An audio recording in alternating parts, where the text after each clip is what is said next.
This video is going to give you some tips and tricks when you start using the Canvas Gradebook. So in any course that you have, on the left-hand side, if you click on grades, it will bring you to your gradebook. And one of the first tricks that a lot of people like, so that this gradebook looks a little bit more like Skyward, would be to go all the way to the right and your total will default down here. If you click on those three dots, you'll see an option to move that total to the front. So that way you can easily see how each student is progressing by having that total percentage at the front. You can also decide how you want to view this gradebook. Maybe you want to arrange it by due date, by assignment name, or even by module. You can also choose this filter groups. And I don't have different sections, but if you want to filter by section, it's going to be in this option here. And it will allow you to toggle through. If you have 3 sections of a course, you're only seeing it class by class.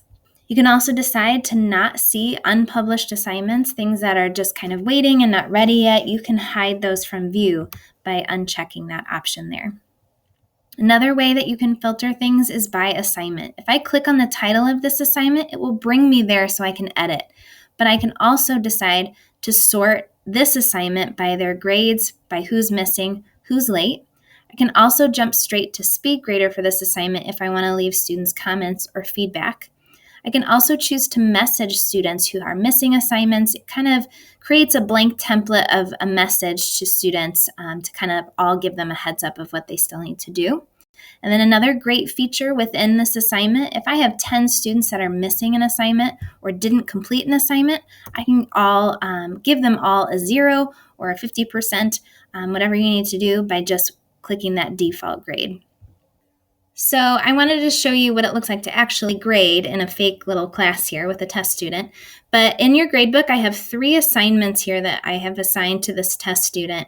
And you'll notice that these are digital assignments where students had to submit something electronically. So this little icon here lets you know that students have something submitted and needs to be graded. I can click on the title or go to SpeedGrader if I want to look at that submission.